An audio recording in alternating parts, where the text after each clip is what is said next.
Welcome back to Thoughts from Underground.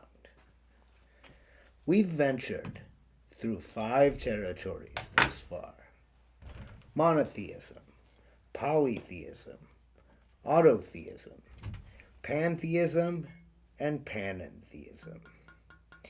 And if you've been paying attention, you'll notice something troubling. The territories overlap.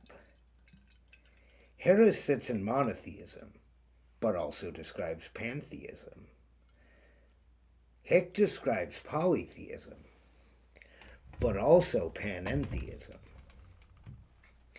Dennett insists he's a materialist, but inhibits panentheistic space. Moltmann is explicitly theological, but occupies the territory that Dennett, the atheist, also occupies. The map, as I've presented it, seems broken, but perhaps we've been reading it wrong. Today, I show you the pattern by which to decipher this map, the complete map, the one that makes sense of everything we've discussed. For 6 episodes, I've presented theism as a binary choice repeated 5 times. One ultimate or many. Transcendent or immanent. Conscious or not. But I presented these as separate questions, as if answering one didn't constrain the others. As if you could be monotheistic about consciousness, but polytheistic about causality. As if the choices were independent. They're not. Every coherent metaphysical position, every genuine claim about what is ultimate, occupies a specific location in a space. Not a line or a plane, but a 3-dimensional vector space. And once you understand that space, everything we've discussed reorganizes itself. The confusion clears. The contradictions resolve. The inversions make sense.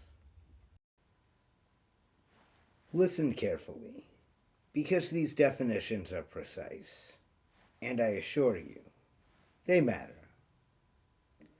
The first axis: singularity of ultimate reality. On one end, monotheism. One ultimate principle governs all reality. One source from which everything proceeds. Whether you call it God, natural law, or the Tao, there is one. On the other end, polytheism. Multiple ultimate principles exist in genuine tension. Power is distributed. Reality is contested. No single arbiter resolves all conflicts. This axis asks, how many centers of causality ultimately exist? Second axis: transcendence of ultimate reality. On one end, pantheism. Ultimate reality is entirely contained within the physical. Nothing transcends the material universe. Matter, energy, natural law. This is all that there is. On the other end, panentheism. Ultimate reality both exceeds the physical and pervades it. There is something transcendent, something that is not exhausted by the material process, but something that is also entirely present within creation.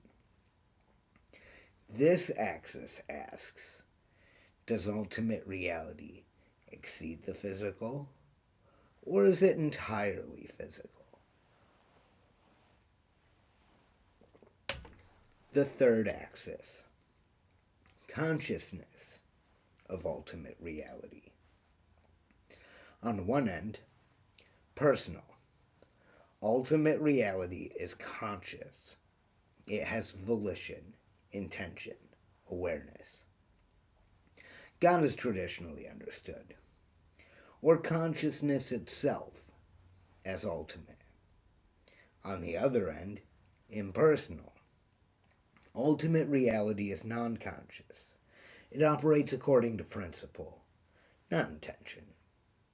Evolution, natural law, mathematical necessity. Conscious only in their effects, never in their essence. This axis asks, is ultimate reality aware, or is it blind? Three independent axes, three binary choices, which create 8 octants, 8 regions of metaphysical possibility. Every coherent position on ultimate reality occupies one of these 8 regions, the 8 octants. Personal monotheistic panentheism. Classical theism.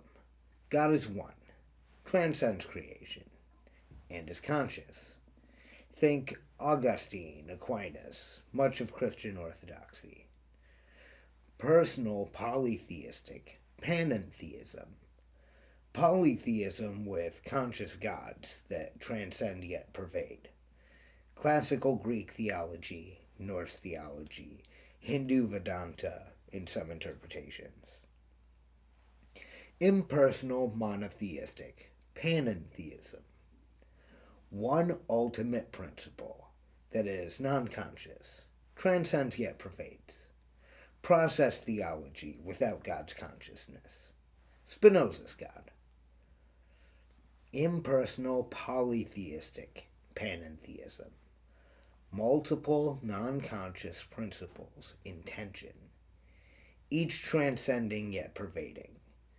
Gould's evolutionary pluralism when understood theologically.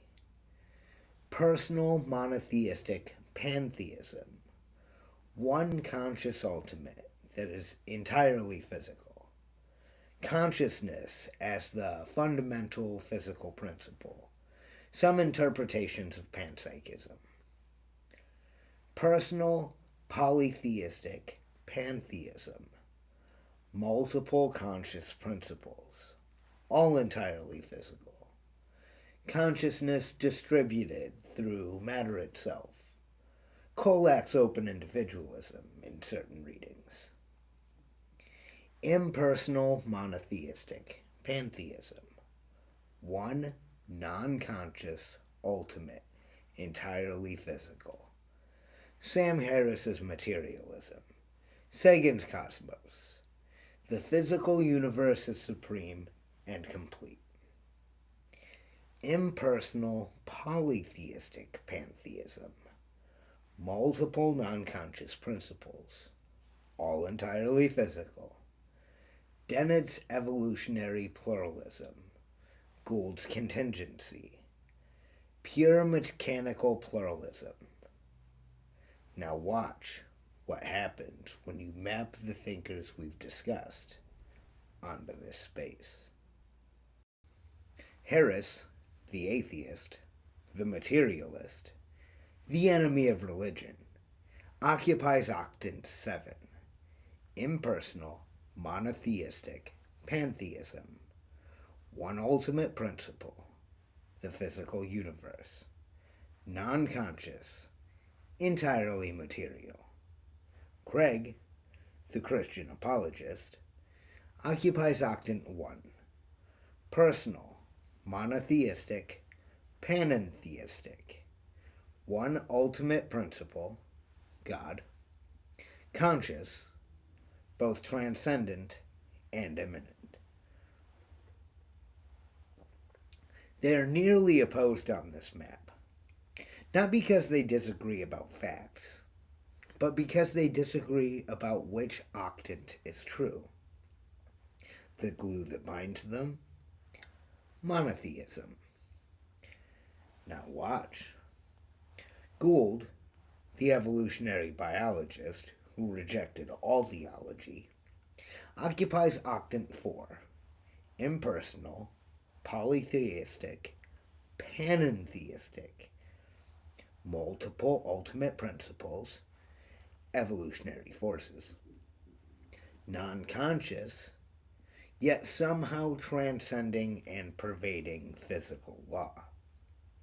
Hick, the explicit panentheist, occupies octant 2, personal, polytheistic, panentheistic, multiple ultimate principles, multiple genuine encounters with the real, conscious, transcending, and pervading. Notice, partially opposed, yet they describe structurally identical systems from opposite angles.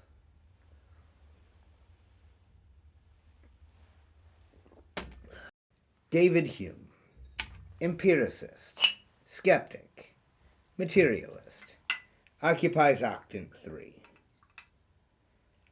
Impersonal, polytheistic, panentheistic, multiple ultimate principles, perception, causality, matter, non-conscious, yet somehow transcending and pervading the physical system. This inverts expectation. Hume is a strict empiricist, yet his epistemology lands him in panentheistic territory, territory typically claimed by theologians.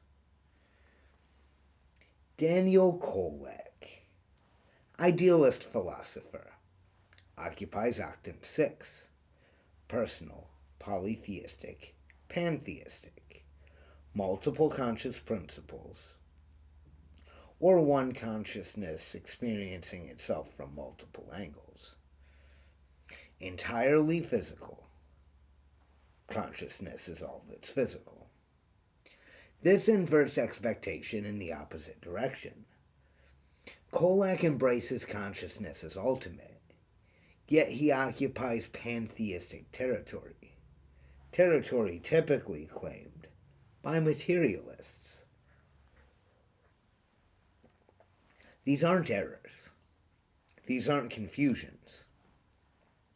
These are proof that the map is real. Because the inversions show you can't escape the axes by rhetoric. You can't claim to occupy one octant while actually occupying another. The structure is objective. Your deepest metaphysical commitments locate you precisely, whether you acknowledge it or not. Now, before anyone claims this is arbitrary, let me show you why this framework is robust. It explains why certain positions are possible, and others are incoherent. Can you be personal, monotheistic, pantheistic? Yes, though it's rare. Consciousness is the fundamental physical principle. Panpsychism in its most radical form. Can you be impersonal, polytheistic, pantheistic? Yes. Dennett and Gould both occupy this space to some degree. Multiple mechanical principles in competition. But can you be personal, panentheistic, without either mono or poly? No. You must choose. Either one conscious ultimate principle, or many. Or both. There's no fourth option. There's no non-option. This is not arbitrary. This is a structural necessity. The framework is robust because it reflects the actual constraints of coherent metaphysical thought. Every position we've discussed, every major thinker we've encountered, occupies at least one of these 8 octants. No thinker escapes the structure, even those who deny the structure most vehemently. Sit firmly within it.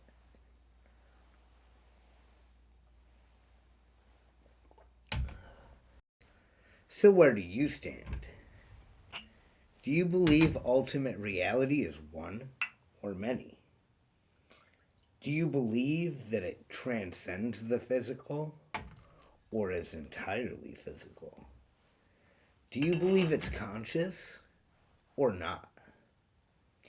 Answer those three questions honestly, and you'll have located yourself on this map. You'll have found your octant. And you're not alone there. You share that space with philosophers, theologians, scientists, mystics. Some you'd expect, some you wouldn't. But they're all there, all coherently occupying the same metaphysical region. The question is not, are you a theist? The question is not, are you rational or irrational? The question is, which octant are you actually committed to? And are you willing to follow that commitment to its logical conclusions? We've now moved beyond the 5 territories. We've revealed the 3 axes that generate them. We've shown that every coherent metaphysical position occupies precisely one of 8 octants. Next, we'll explore each octant in detail. We'll find thinkers, historical and contemporary, who occupy each space. We'll show you how positions you thought were enemies actually sit adjacent to each other. How positions you thought were isolated actually share fundamental structure. For now, sit with this. You are located. You are mapped. The question is whether you understand the territory you occupy. Keep digging.